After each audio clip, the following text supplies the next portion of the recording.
네, 안녕하세요. 방금 소개받은 저는 피부과에서 근무하고 있는 김태균이라고 하는데요. 제 아침에 외래 보고 와서 보기 좀 잠겼는데 죄송합니다. 일단은 여기 참석해주신 여러 학생 선생님들께 너무 감사드리고요. 아마 제가 듣기로는 본과 1학년부터 4학년까지 다 일단 참석하셨다고 들었는데 그 중에서도 의사과학자에 대해서 관심이 좀 있으신 선생님들이 참석하셨다고 해서 제가 발표를 드릴 건데 사실 뭐 특강이라고는 되어 있지만 사실 뭐 제가 말씀드릴 내용은 뭐 저의 개인적인 생각과 이야기라서 그냥 저의 생각과 이야기로 들어주시면 되고요. 의사과학자가 뭔지에 대해서 많이 좀 들어보셨을 거라고 생각이 되는데 뭐 뒤에서 조금 더 말씀드리겠지만 우선은 제가 왜 피부과 의사로서 이런 의사과학자의 삶을 살고 있는지에 대한 것과 이제 왜 제가 지금 어떻게 뭘 연구하고 있는지에 대해서 궁금해 하실 것 같아서 그걸 좀 말씀드리겠습니다. 네, 그래서 주제는 이렇게 정했지만 뭐 그냥 저의 생각이고요. 그러니까 일단은 제 이야기를 시작하기 앞서서 우선은 그 담당해 주신 선생님들께서 처음에 지원하실 때 이제 왜 이거를 지원해 주셨는지에 대해서 의견을 주셨다 그래서 제가 좀 읽어봤어요. 그래서 일단은 선생님들 이런 생각하고 있구나를 제가 알게 되어서 일단 강의를 준비할 때 있어서 제가 많이 도움이 됐던 것 같습니다. 네, 아시겠지만 이제 제가 피부과인데요. 피부는 아시겠지만 일단 어떤 미와 그다음에 이런 노화의 어떤 상징이라고 하죠. 그래서 기본적으로 누구나 다 좋은 피부를 다 갖고 싶어 합니다. 뭐 젊은 시절엔 다 피부가 좋지만 또 젊은 시절에도 어떤 질환 때문에 안 좋으신 분도 있겠지만 하지만 또 나이가 들면서 또 피부가 좀 안 좋아지죠. 그래서 누구나 다 이제 피부 굉장히 깨끗하고 고운 피부를 갖고 싶어 하는데요. 뭐 잘 아시다시피 우리나라는 굉장히 그 미용 시장이 활발하게 활성화가 되어 있습니다. 그래서 보시면 아시겠지만 이제 해외 환자 유치하기 위해서 이렇게 영어로 브로셔를 만들어서 광고하는 피부과 혹은 성형외과도 굉장히 많고요. 아래쪽은 이제 뭐 어떤 뭐 슈퍼탤런트라고 하는 어떤 프로라고 하는데 여기에 참석했던 어떤 여자 어떤 지원자겠죠. 이제 이분이 이제 좀 더 이뻐지기 위해서 이제 우리나라의 어떤 뭐 피부과에 오셔가지고 굉장히 프로페셔널하게 자기가 이제 어떤 코스메틱 프로시저를 받았다, 굉장히 좋았다라고 이제 광고를 할 만큼 그러니까 우리나라의 미용 시장은 되게 발달되어 있습니다. 사실은 뭐 지금 우리나라가 이미 고령화 사회로 진입됐다는 거 다 아시죠. 뭐 이제 몇십 년 후에는 뭐 굉장히 아기가 덜 태어날 거고 그렇게 되면 청장년층이 줄어들고 이제 청장년층이 이제 부양을 해야 돼. 굉장히 고령 인구가 많아질 거라는 게 이제 사실 알려져 있는 사실이고요. 그다음에 이런 거와 연관되어서 이제 뷰티 산업의 성장과 보시면은 실제 이제 뷰티 산업도 앞으로도 굉장히 이런 거와 연결되어서 굉장히 발전될 거라고 합니다. 맥킨지라고 하는 이제 분석해주는 회사죠. 이 분석해주는 회사가 보았더니 한 2020년 후반까지 봤을 때 전반적인 이제 뷰티 산업은 굉장히 발전될 거라 전망이 좋다라고 이제 제시를 했고요. 또 최근에 잘 아시겠지만 이제 그 의사들이 이제 어떠한 과목으로 어떤 과로 이제 개업을 하냐도 굉장히 이슈인데 이건 이제 전문의가 아니라 일반의를 의미하는 건데요. 그러니까 전문의 트레이닝을 받지 않으신 분들이 혹은 전문의 트레이닝을 받더라도 이제 다른 과목으로 어떤 개업을 하냐를 봤을 때 이제 피부과가 제일 많습니다.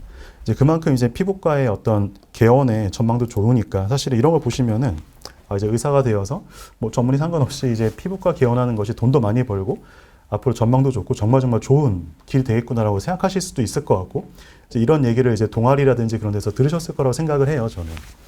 그래서 뭐 이게 사실 나쁘다는 건 아닌데요. 사실 이제 피부의 제가 피부를 전공하는 입장에서 피부를 보았을 때는 이제 미의 기준이긴 하지만 피부의 가장 중요한 어떤 기능은 따로 있는 것 같습니다. 뭐 잘 아시다시피 이제 피부는 가장 바깥층이 저희가 이제 때를 민다 그랬을 때 때가 밀리는 이런 각질층으로 되어 있고 이런 각질층 아래쪽에서 각질층을 만들어내는 이런 표피라는 곳이 있는데요. 그렇기 때문에 피부의 가장 중요한 역할은 사실은 이제 물리적인 방어 역할이거든요. 외부의 어떤 알레르겐이라든지 어떤 우리 몸에 약간 해를 입힐 수 있는 어떤 물질이 노출되었을 때 이제 피부는 사실은 물리적인 방어가 굉장히 중요합니다. 그와 동시에 사실 피부는 또 중요한 역할 중에 하나가 면역학적인 방어를 한다는 것인데요. 선생님들께서 이제 사실은 어느 정도 면역학도 배우셨을 것 같고 그러니까 이 CD3라고 하는 어떤 마커가 사실은 T셀의 마커라는 것을 아실 거라고 생각합니다. 그래서 피부를 이 CD3라고 하는 이 항원에 대해서 염색해 보면은 굉장히 많은 세포가 이 피부에 있는 걸 알 수가 있는데 어떤 사람이 이제 좀 오타쿠 같이 이제 계산을 해봤더니 우리 몸에 이제 순환하고 있는 혈액에서 그 T세포의 숫자보다 이제 피부에 들어와 있는 세포의 숫자가 2배가 더 많다고 합니다. 이제 그 정도로 이제 피부는 면역학적으로 굉장히 활발한 장기거든요. 실제로는 이제 피부 안에 이제 어떤 면역세포가 있는지를 보게 되면은 뭐 굉장히 오래전에 나왔던 이제 리뷰 페이퍼지만 우리가 면역학 교과서에서 배웠던 거의 모든 면역세포가 피부에 다 존재하고 있거든요. 이제 그만큼 피부는 이 면역학적인 방어 역할을 하는데 되게 중요한 역할을 합니다. 사실 이제 면역학적으로 이제 이런 방어 역할이 중요하지만, 하지만 이런 면역 반응이 굉장히 좀 과도화되거나 조절되지 않을 경우에 결국 저희가 이제 이런 만성 염증성 피부 질환 환자를 보게 되는 건데요. 뭐 대표적으로는 건선이란 질환이라든지 아니면 아토피 피부염, 혹은 이제 자가면에서 피부 질환이라든지 이런 질환들이 사실은 굉장히 많이 환자가 있고, 이런 환자들을 사실 저희 피부과에서는 주로 보고 있습니다. 그래서 저에 대해서 잠깐 소개드리면은, 그러니까 제가 누군지를 좀 말씀드리고 이제 저에 대해 제가 왜 이 일을 택했는지 말씀드려야 되니까요. 뭐 저의 그냥 필모그래피는 이렇게 요거와 같은데요. 근데 저는 이제 어쨌든 이제 피지션 사이언티스트 과정을 제가 저희 본교에서 졸업을 했었고, 그 후에 사실 저는 이제 미생물학 교실에서 그러니까 중개연구 조교수라고 하는 이제 기초 연구를 하는 이제 비전임 조교수를 하다가 이제 21년도부터 다시 피부과로 돌아와서 이제 다시 피부 환자를 보면서 사실 의사과학자의 삶을 살고 있습니다. 그래서 아래와 같은 환자를 저는 주로 보고 있고요. 오른쪽은 이제 워드 클라우드라 그래서 이제 저에 대해서 제가 저의 특징은 무엇인가를 제가 써서 이제 본 건데, 뭐 저도 이제 두 아이의 아빠고, 뭐 저도 이제 누군가의 이제 남편이 이제 아들이고, 사실 뭐 저 평범한 사람이죠. 저의 MBTI는 이제 INTJ라서 약간 사실 뭐 어떨 때 외향적이지만 대부분이 내향적인 성격이지만 이제 NTJ라서 굉장히 이제 계획을 세우고 제 일을 하는 걸 되게 좋아합니다. 근데 저는 이제 면역학자인 것 같고, 그와 동시에 저는 이제 데이터를 분석하는 이제 바이오인포메이션에 해당하는 역할을 하고 있기 때문에 이런 것들이 이제 저를 대변하는 단어라고 할 수 있는데요. 그래서 이런 걸 기반으로 제가 이제 왜 의사과학자의 삶을 살고 있는지를 말씀드리겠습니다. 그래서 이걸 말씀드리기 전에 첫 번째로 이제 꿈에 대해서 좀 말씀을 드려야 될 것 같아요. 선생님들도 이제 어릴 때부터 꿈이 있었을 거라고 생각합니다. 뭐 초등학생부터 시작해서 사실 굉장히 바쁘게 살아오셨겠지만 자기가 뭘 하고 싶은지, 뭐 난 대통령을 하고 싶다, 뭐 난 정치인이 되고 싶다, 뭐 난 음악을 좋아하면 음악을 하고 싶다, 이런 꿈이 있었을 것 같은데 이제 꿈대로는 살 수 없죠, 사실은. 어린 시절의 꿈은, 저의 꿈은 이랬던 것 같습니다. 저는 이제 과학을 되게 좋아했던 것 같아요. 그래서 선생님들은 초등학교를 나왔지만 저는 국민학교를 나왔거든요. 그래서 벌써 이제 세대차가 느껴지죠. 어쨌든 저는 과학을 좋아해서 어린 시절에 이런 과학동화라고 하는 이런 잡지를 구독해서 읽었었거든요. 그래서 과학을 좋아했기 때문에 이제 저는 이제 과학자가 돼보자라고는 꿈을 갖고 있었습니다. 그래서 저는 이제 카이스트나 포항공대를 가고 싶었던 생각이 있었고요. 그래서 뭔가 새로운 거를 발견해서 제가 노벨상까지 받으면 좋겠다, 이런 꿈이 있었는데, 제가 그래서 이제 고등학교 때 뭐 전국 고등학생 물리경시대 나가서 전국에서 뭐 상도 받았습니다. 그래서 더더욱 나는 과학을 잘하는 사람인 것 같다라는 생각이 들었는데, 상을 받고 나니까 이제 주변에서 의대를 가보면 어떻겠냐. 그래서 제가 이제 고등학교 2학년 때 저희 서울과학고에서 조기 졸업을 할 수가 있었는데, 그 당시에 연대 의대에서 조기 입학하는 그런 과정이 있었어요. 그래서 저희 부모님이랑 이제 저희 담임 선생님이 저를 설득을 해서 제가 이제 가스라이팅을 당해서 이제 의대 입학을 했습니다. 근데 이제 한번 이런 생각을 해봐야 될 것 같아요. 선생님도 그러시지만 이제 왜 의사가 되고 싶은지에 대해서 한번 생각을 해봐야 될 것 같은데요. 제가 이제 뭐 그냥 강의를 하는 게 아니라 이제 이야기를 하는 거라고 했으니까 이제 한두 분께 여쭤보려고 하는데요. 선생님 왜 의사가 되고 싶으신가요? 왜 의대에 들어오셨나요? 사실 뭐 다 맞는 말인 것 같습니다. 그래서 제가 이제 정리를 해봤던 건데요. 아마 이런 안에 아마도 이제 답이 하나가 있을 거라고 생각하는데요. 뭐 저처럼 이제 그냥 이제 주변 사람들 때문에 왔던 사람도 있을 거고요, 분명히요. 뭐 성적이 좋은데 사실은 성적이 더 낮은 데를 가고 싶진 않잖아요, 사람이요. 그 의사가 좋다고 하니까 당연히 이제 주변에서 의사 좋다니까 갔을 것도 있고, 말씀하신 것처럼 이제 의사라고 하는 직업의 어떤 보람이라든지 그런 것 때문에 오셨을 거라고 생각합니다.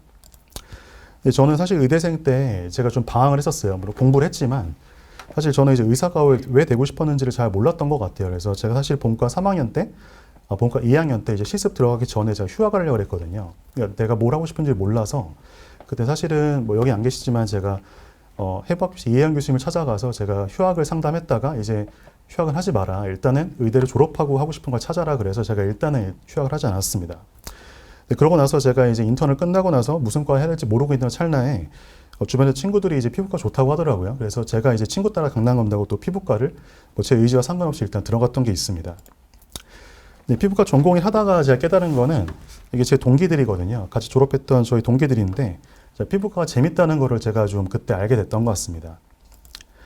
일단 피부과 환자를 보면서 제가 알게 된 의학의 특징이 있었는데요. 아마 다 아시리라고 생각하는데, 의학은 이제 인간을 사실은 저희가 질병을 보지만 이 질병이 인간한테 생기기 때문에 저희 인간을 사실은 굉장히 깊게 들여다보는 학문이거든요. 그렇기 때문에 이제 히포크라테스라고 하는 사람이 의학의 아버지라고 하지만 이 사람은 철학자입니다, 사실은. 철학자이자 역사가이지 의사라고 하는 건 이제 이 사람이 병행하고 있었던 직업이거든요. 사실 의학이라고 하는 학문 자체는 굉장히 이제 사람에 기반하기 때문에 저희가 인간에 대한 다방면의 깊은 이해가 필요합니다. 두 번째는 이제 환자를 보기 때문에 환자가 사람이기 때문에 환자로부터의 지식의 습득이 이루어지고 누적된 질환이라고 할 수가 누적된 학문이라고 할 수가 있습니다. 세 번째는 저희가 환자로부터 다시 습득한 지식을 다시 저희가 환자에게 뭔가 좀 더 잘해주기 위해서 환자에게 다시 한번 적용하는 계속 순환되는 학문이거든요. 그렇기 때문에 의학의 가장 중요한 특징 중에 하나가 기본적으로 일단 필수적으로 일단 과학적이어야 합니다. 제가 이제 피부과 의사 전공을 할 때 느낀 점은 무엇이냐면은 피부 질환이 굉장히 종류가 되게 많아요. 그래서 이제 어떤 저희가 원인조차 진단조차 할 수 없는 질환도 아직도 많고요. 두 번째는 이제 어떤 질환인지를 알지만 이제 적절한 치료법이 없는 질환도 많고, 그 다음에 어떤 질환인지 알고 어떤 치료제가 좋다고 알려져 있어서 약을 써도 하지만 반응이 없는 환자도 있고, 하지만 반응이 좋았다가 끊으면 또 재발하는 환자가 되게 부지기수였고요. 그다음에 저희가 피부과가 이제 염증 질환이 많기 때문에 스테로이드랑 면역 억제제 많이 쓰는데 이걸 장기간 사용하면서 이제 부작용이 생긴 환자들이 발생하기 때문에 이런 것을 이제 대체할 약이 뭔가 있지 않을까, 이런 한계와 좌절이 있었던 것 같은데요. 그래서 전공의 때 제가 생각했던 거는 이제 이런 피부과 의사로서의 한계를 어떻게 내가 극복해 볼 수 있을까라고 제가 생각했던 것이 저희 피부과 전공 시절에 저희 고민이었던 것 같습니다. 그래서 이러한 과정 중에서 이제 제 인생의 전환점이 하나 있었는데, 저희가 피부과 레지던트 4년차를 할 때 저희가 한 달 동안 해외 단기 연수를 할 수 있는 기회를 저희는 주어줍니다. 제가 피부과 전공의 4년차 때 제 지도 교수님께서 이민걸 교수님이라고 하는 은퇴하신 분인데요. 이분 항상 저를 만날 때마다 연구가 제일 중요하니까 연구를 해라라고 이제 항상 이제 저에게 잔소리를 하지만 저한테 되게 좋았던 자극이 되었던 분입니다. 이민걸 교수님께서 건선이라고 하는 만성적인 피부 질환 환자를 많이 보고 계셨는데 이 당시에 원인과 치료가 되게 불분명했던 시절이었습니다. 그래서 이제 미국 뉴욕의 록펠러 대학에 이 건선을 굉장히 잘 연구하시는 분이 있다고 해서 이 사람한테 가봐라 그래서 연락을 해서 갔는데요. 이제 그분이 이제 이분이 이제 의사과학자 MD PhD 분이고, 이분도 이제 피부과 의사이면서 사실 건선의 기전과 이제 치료제 개발에 거의 인생을 바쳤던 분이었습니다. 그래서 이분 밑에서 제가 한 달 동안 연수를 하면서 운 좋게 이제 논문도 작게 쓰고 왔지만요. 그래서 이분을 보면서 제가 이제 느꼈던 중에 가장 중요했던 거는 이분이 연구를 통해서 이제 건선 치료의 패러다임을 바꿨습니다. 실제 건선은 이제 만성적인 염증 질환이라는 것이 알려져 있었지만 그 기전 자체가 좀 모호했기 때문에 굉장히 비특이적인 면역 억제제를 저희가 쓰고 있었는데, 이제 건선에 저희가 병리 조직을 보게 되면은 피부가 두꺼워지는 게 특징인데요. 그 안쪽에 이제 T셀들이 많이 있다는 걸 저희 예전부터 알게 됐습니다. 그래서 이 닥터 크루거라고 하는 교수님이 이제 생각했던 거는 다른 논문들을 보니까 이런 자가 면역 질환에서 이런 IL-17이라고 하는 사이토카인을 생성하는 T셀이 중요하다고 하는데, 그럼 건선에서는 어떨까라고 궁금증이 들어서 IL-17이라고 하는 유전자 발현을 보았더니 정말 증가가 되어 있는 걸 알게 되었고요. 그러면은 건선 환자한테서 이런 걸 차단했을 때 좋아질까? 이제 이런 궁금증을 가지고 임상 연구를 했는데 보시다시피 굉장히 드라마틱한 결과가 나왔습니다. 그래서 하나의 사이토카인만 차단하더라도 이제 건선이 거의 사라지는 굉장히 기적 같은 이제 현상을 발견해서 현재로는 이런 사이토카인 차단제를 저희가 임상에서 쓰고 있습니다. 이게 불과 10년밖에 안 된 일이거든요. 실제 이분을 제가 직접 이제 가서 보고 배우면서 느낀 점은, 이분이 이제 의사과학자로서 이런 본인의 궁금증을 연구를 통해서 해결을 한 거를 환자한테 이제 적용하는 걸 봄으로써 나도 이제 의사과학자 돼야겠다라는 것을 제가 이제 생각하게 되었고, 이제 이것이 이제 의대 진학 이후로 처음으로 제가 구체적인 꿈이 생겼던 계기가 됐던 것 같습니다.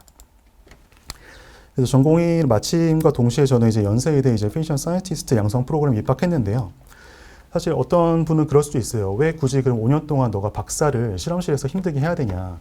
일단은 뭐 군대를 갔다 오거나 그냥 임상만 하면서 실험 배우면 되는 거 아니냐라고 할 수 있는데, 실제는 저희가 의사가 되기 위해서 의대 교육을 받듯이 저희 과학자가 되기 위해서는 과학자가 받는 트레이닝을 제가 따로 받아야 됩니다.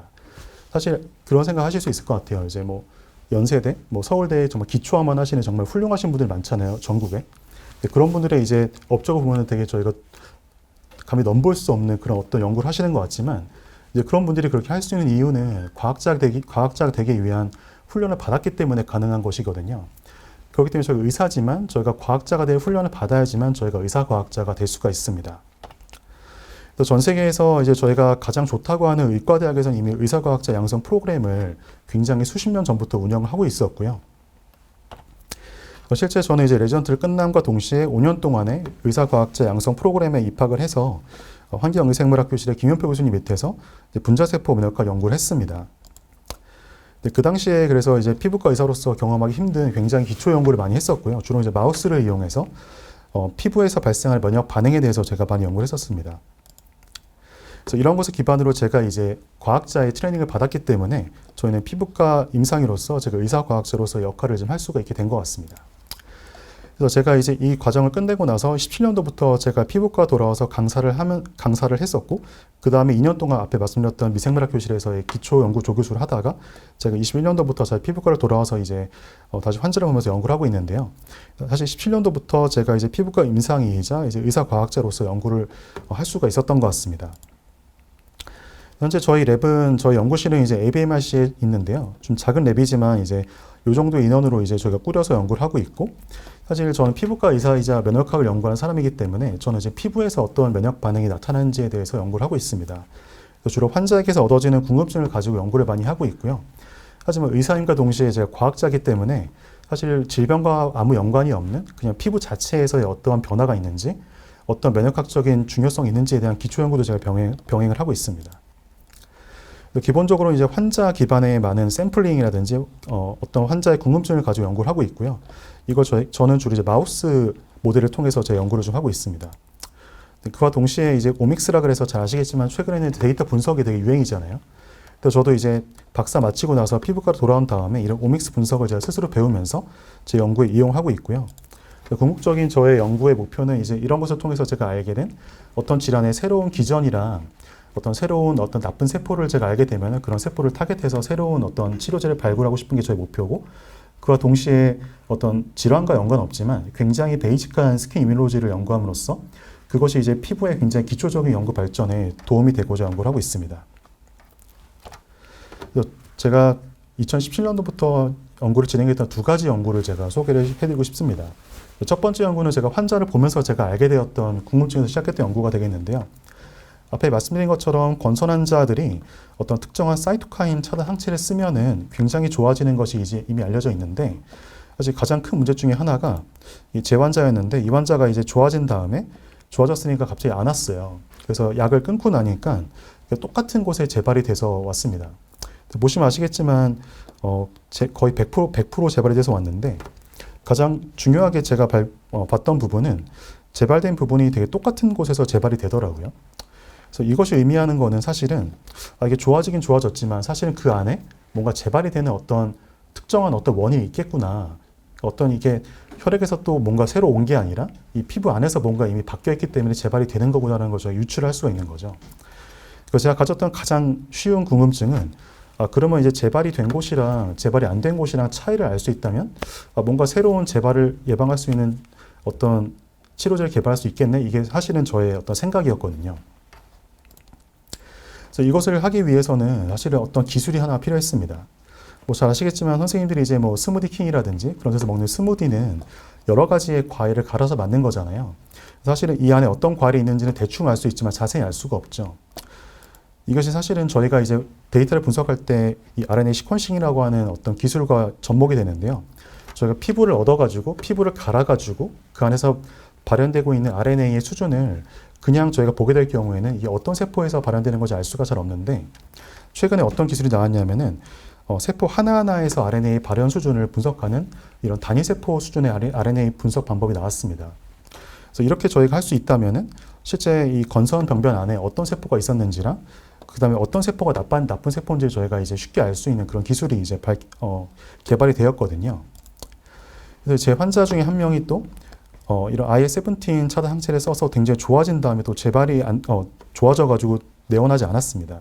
그래서 6개월 후에 왔는데 보니까 이 병변을 보니까 이 병변 자체가 완전히 사라졌었는데 한 6개월 후에 왔더니 어떤 데는 재발이 되고 어떤 데는 재발이 안 되고 있더라고요. 그래서 단순한 생각은 이 두 군데를 비교할 경우에는 뭔가 재발에 관련된 세포를 내가 찾을 수 있겠다라고 생각이 되어서 이 각각에서 저희가 조직을 얻어가지고 그 단일세포 전사체 분석을 시행했습니다. 실제 이 연구가 저한테 되게 중요했던 이유는 이런 임상적인 궁금증도 되게 중요했지만 실제 이 연구의 진행에 많이 도움을 줬던 사람이 이 오정욱 선생이랑 노원성 선생인데요. 오정욱 선생은 저희 피부과 전공을 마치고 저처럼 지금 의사과학자 양성 프로그램에 들어가 있는 친구이고 이 노원서학 전공에는 저희 전공의 학생입니다. 그래서 이 두 친구가 사실은 이제 의사로서 연구에 관심이 많고 저랑 이제 대화할 때 잘 환자에 대한 소통이 잘 되기 때문에 이 두 친구가 많이 도움을 줬습니다. 가장 큰 특징은 재발되지 않은 병변에서는 이런 T셀들이 굉장히 조금밖에 없는데 일단 재발된 병변에는 T셀이 많더라고요. 그렇다면 정말 T셀이 중요한 역할을 할 수 있겠다는 걸 저희가 알게 되었고 이런 재발된 병변에서 T셀을 저희가 분석해 보았을 때 가장 큰 특징이 재발되지 않은 병변의 T셀보다 이런 NF-kappa B 패스웨이의 어떤 유전자들의 반응이 올라간 걸 저희가 알 수 있었습니다. 이 중에서 저희가 좀 집중했던 거는 이 펠리노1이라고 하는 유전자였는데 이 25가지 유전자 안에 유전자가 들어가 있었거든요.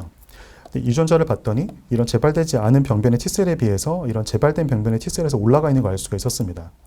그래서 문헌 조사를 해봤더니 이 펠리노1이라고 하는 유전자가 이미 이런 IA-17에 의한 어떤 자가면역 마우스 모델에서 중요한 역할을 한다는 것이 이미 알려져 있었습니다. 저희가 이제 이런 싱글셀 RNA 시퀀싱을 바탕으로 저희가 이 펠리노1 유전자 낙가운 마우스를 만들고 그 다음에 휴먼 모델에서 저희가 이런 펠리노1 이니비터를 저희가 얻어가지고 연구를 해보았더니 저희가 알게 된 거는 이런 재발되는 상황에서의 이런 T셀의 재활성화에 있어서 이 펠리노1이라고 유전자가 굉장히 중요한 역할을 한다는 걸 저희가 알게 되었습니다. 현재 저희가 이제 이런 연구를 기반으로 이 펠리노1 이니비터를 저희가 이제 제약회사와 함께 개발해서 이 환자의 재발이라든지 혹은 이제 치료제 재발 억제라든지 치료제 개발에 적용하기 위해서 연구를 좀 진행하고 있습니다. 두 번째 연구는 기초 연구인데요.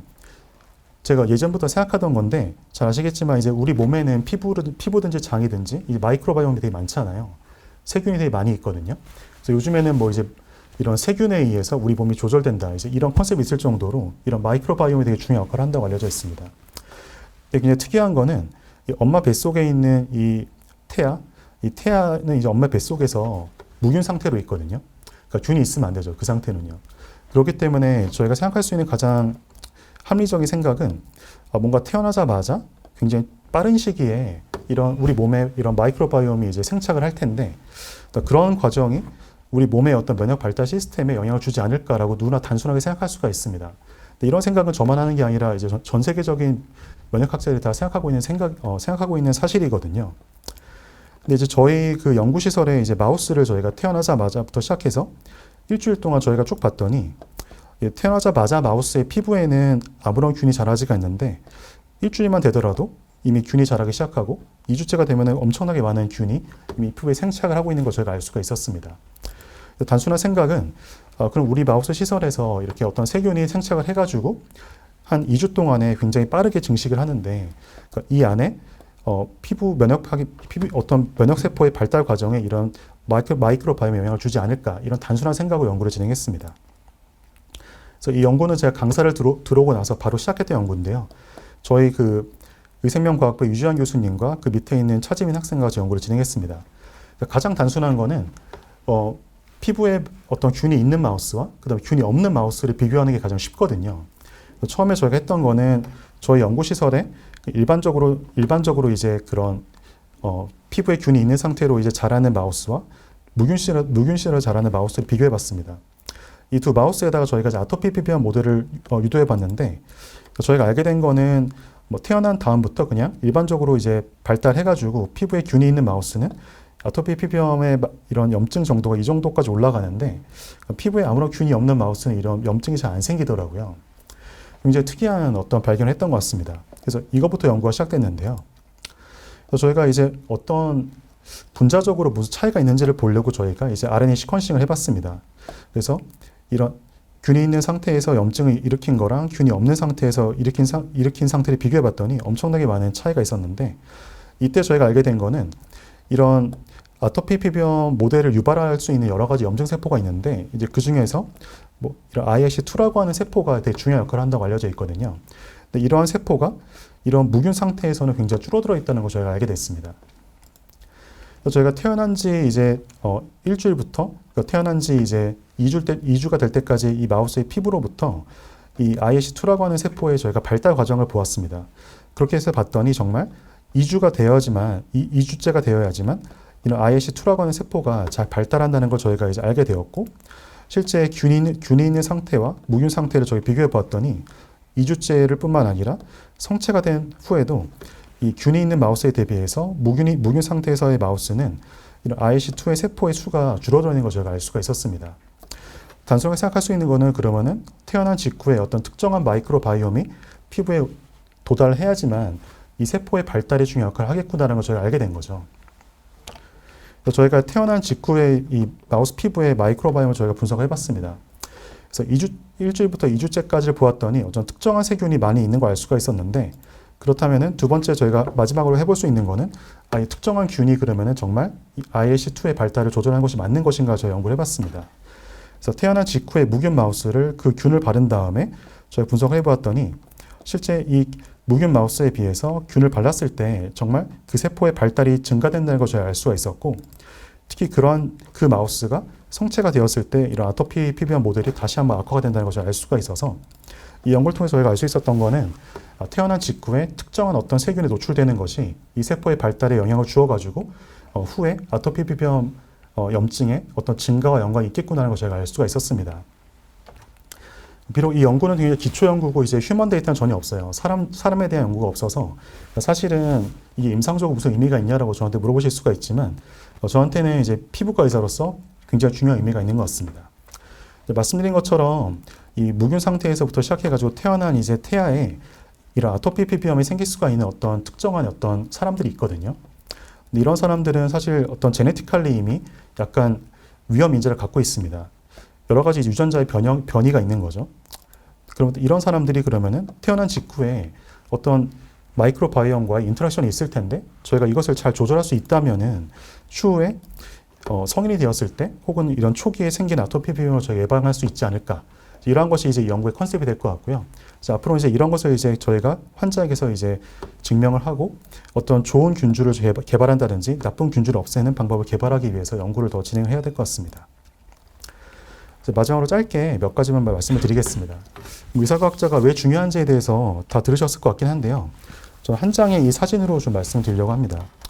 아시겠지만 이제 질병에 대한 이해와 질병 때문에 환자가 겪고 있는 현재 문제점의 분석은 의사도 할 수 있고 의사과학자도 할 수 있는데 이런 문제점을 기반으로 여러 가지 가설을 설정해서 실험을 디자인한 다음에 과학적 실험을 통해서 문제점을 해결하고 다시 한번 환자에게 임상 적용할 수 있는 것은 사실 의사보다는 의사과학자가 좀 더 잘할 수 있다고 생각합니다.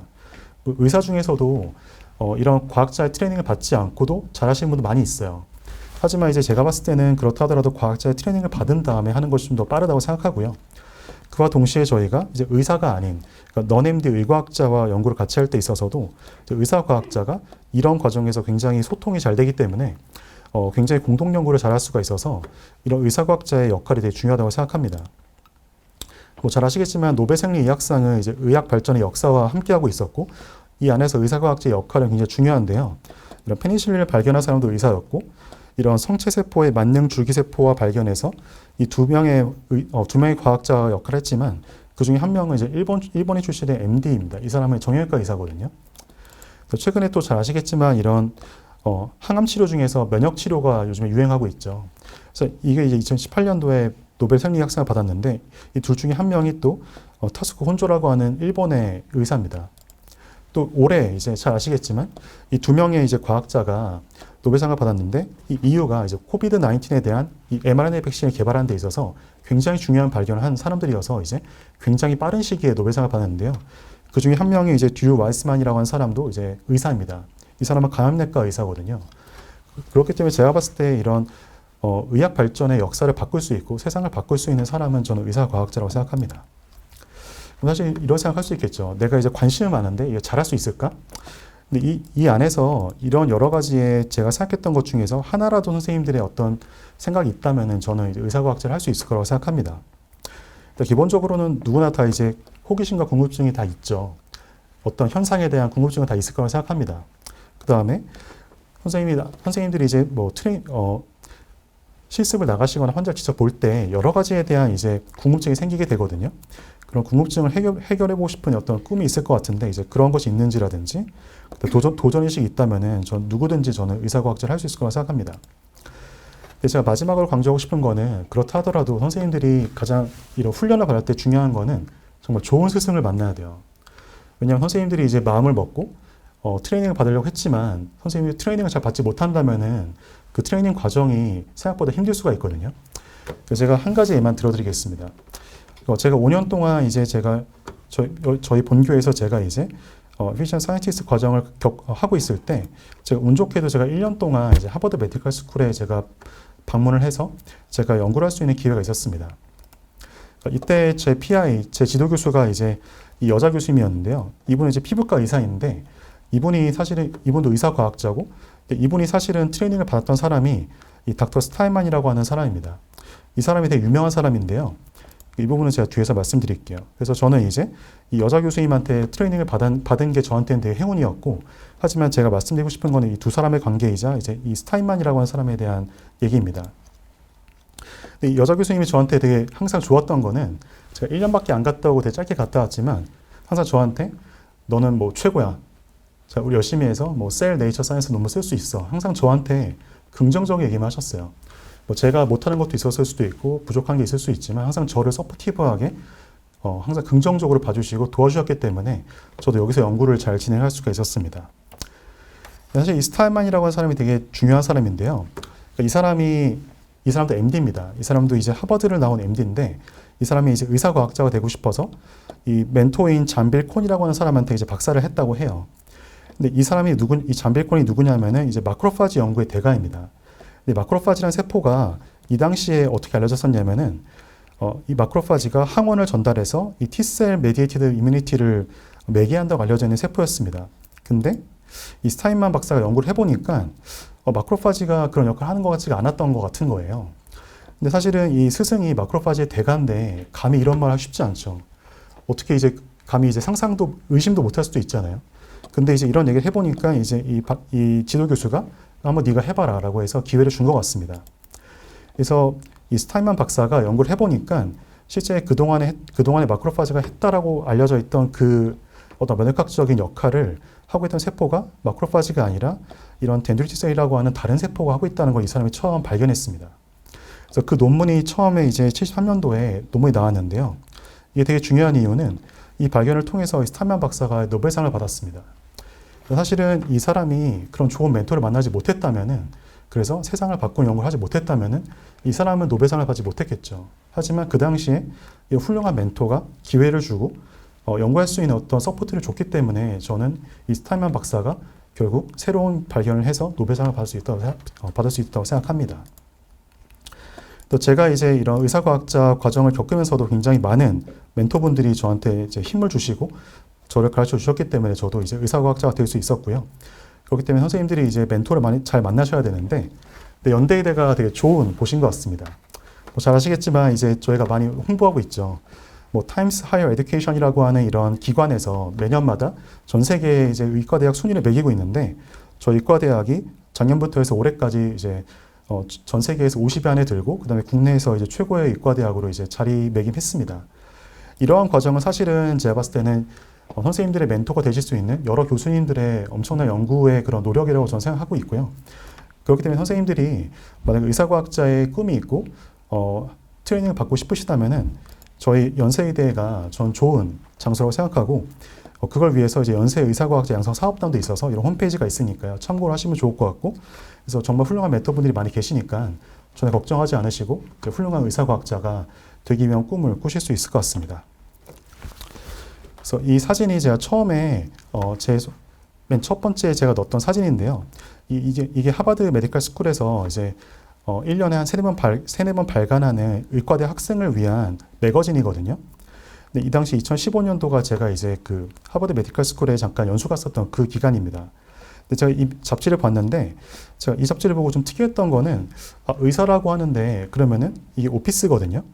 그리고 이 잡지의 주제가 의사들이 너무 연구만 하니까 연구만 하지 말고 좀 나가서 좀 자연도 좀 보고 이제 이런 것을 홍보하기 위한 잡지였어요. 근데 의사라고 하면 사실은 환자가 앞에 있는 상태에서 나가야지, 보면은 이 사람이 성각 플라스 잡고 있고 현미경도 있고, 그러니까 연구실에 연구를 하고 있는 상태인 거죠. 그러니까 의사과학자인 거죠. 그냥 의사들은 이러지 않잖아요. 그러니까 이미 하버드 메디컬 스쿨은 의사라고 하는 정의를 의사과학자로 매기고 있는 것 같습니다. 그래서 이 당시에 제가 이 잡지를 봤을 때 이런 자연을 본다는 게 중요한 것이 아니라 이 사진이 의미하는 것이 얼마나 이 세계 최고의 의과대학에서 의사과학제를 중요하게 생각하고 있는가에 대해서 제가 이제 많이 느낄 수 있었고요.